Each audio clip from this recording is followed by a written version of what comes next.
Thousands of bureaucrats woke up today to a big "you're fired." 1,000 workers at the VA fired. 2,000 workers at the Department of Energy fired. 3,000 workers at the U.S. Forest Service fired. And 1/10 of the CDC was fired too. It's all happening over Zoom. They log on, get fired, and are made to evacuate the building in 30 minutes. Elon just called himself the weed killer. We do need to delete entire agencies as opposed to leave part of them behind.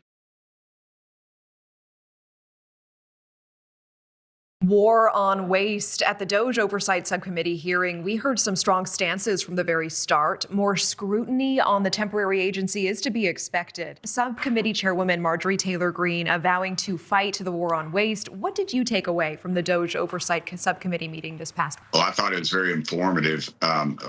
We had the Democrats, of course, spent all their time attacking President Trump and Elon Musk, and the Republicans, I felt like we asked legitimate questions about the waste, abuse, and overspending of our government. $36 trillion in debt. You can't get past that. And, we're getting a lot of complaints from federal employees that are saying that they have to show back up for work, that they still haven't been going back since COVID, things like that. So there's a lot going on behind the scenes. And I think the name calling and everything else will continue, because the Democrats are chasing their tail right now.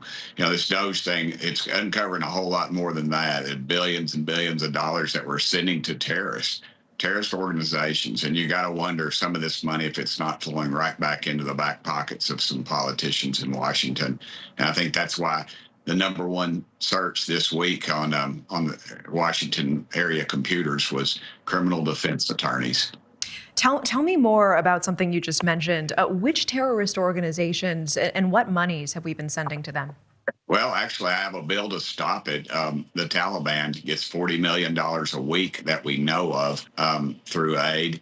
And Congressman Perry actually brought forth some more, where we think it's in the billions of dollars to some of these terrorist organizations. And it's and the money's not really being laundered that well. The bills that I have deal with, we're sending money, so-called aid, but as you know, money is very fungible.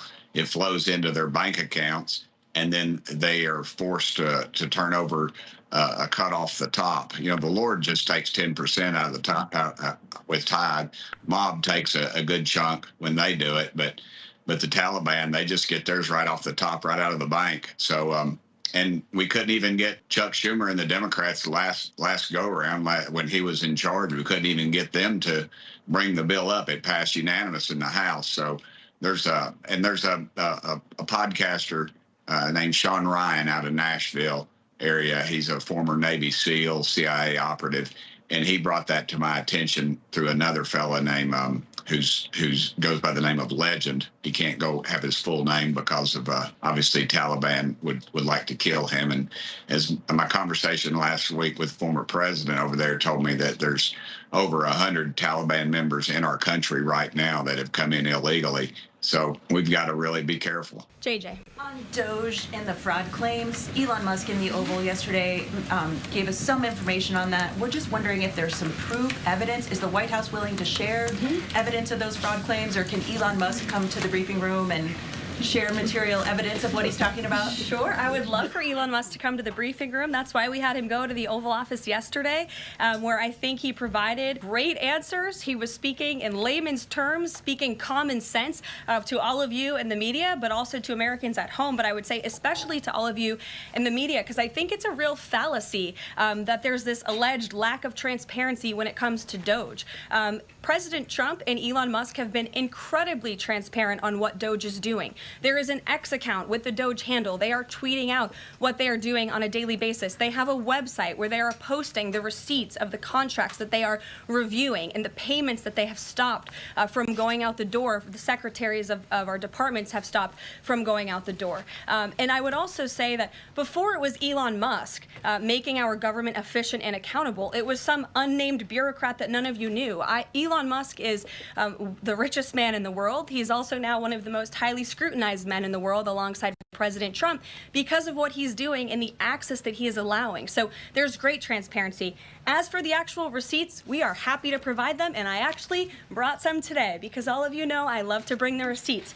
We have contracts upon contracts that we can send and provide this information to you. Let me be very clear. We are not trying to hide anything. We have been incredibly transparent, and we will continue to be. These are screenshots of contracts that DOGE found across our government. This is a DEI contract, $36,000 for U.S. citizenship and immigration services. That is against the president's policies and his America First agenda.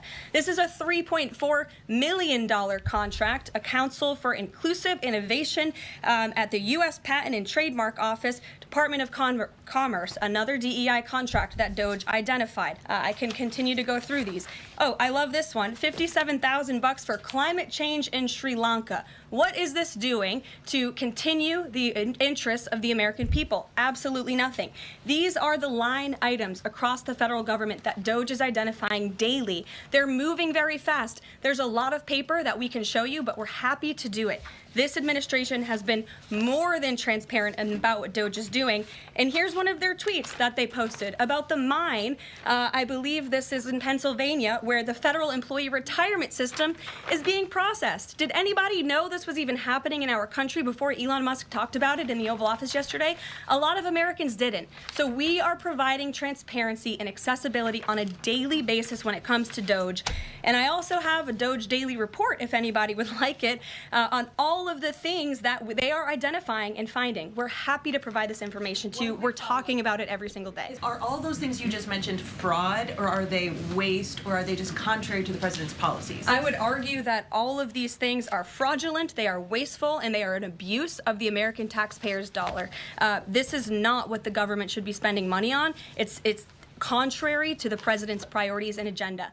Thousands of bureaucrats woke up today to a big "you're fired." 1,000 workers at the VA fired. 2,000 workers at the Department of Energy fired. 3,000 workers at the U.S. Forest Service fired. And 1/10 of the CDC was fired too. It's all happening over Zoom. They log on, get fired, and are made to evacuate the building in 30 minutes. Elon just called himself the weed killer. We do need to delete entire agencies, as opposed to leave part of them behind. It's kind of like if leaving a weed. If you don't remove the roots of the weed, then it's easy for the weed to grow back. Just yesterday, Elon and Big Balls gutted $115 million of fat federal contracts, and they've gotten the libertarians turned on. The United States should not be the sugar daddy for the entire world. $15 million was awarded to Taliban-controlled Afghanistan to distribute oral contraceptives and condoms. USAID spent $32,000 in Peru to create a comic featuring a trans hero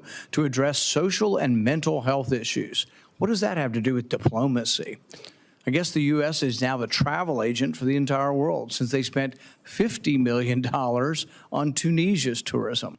USAID gave $87.9 million to help Afghans farm, and incidentally, farm poppy, the plant from which opium is extracted. As of 2021, Afghanistan supplied 90% of the world's heroin. I thought the saying in the U.S. was just say no to drugs. How about we just say no to wasteful foreign aid? Democrats' only strategy is to sing, swear, and sue, and try to turn Trump against Elon. Elon called me. He said, you know, they're trying to drive us apart. I said, absolutely. No, they said, we have breaking news. Donald Trump has ceded control of the presidency to Elon Musk. President Musk will be attending a cabinet meeting tonight at 8 o'clock. And I say, it's just so obvious. They're so bad at it. I used to think they were good at it. They're actually bad at it, because if they were good at it, I'd never be president. Because I think nobody in history has ever gotten more bad publicity than me. I could do the greatest things. I get 98% bad publicity. I could do, outside of you and a few of your very good friends, it's like the craziest thing. But you know what I have learned, Elon? The people are smart. They get it. Yeah, they do, actually. They get it. They really see what's happening. Yes.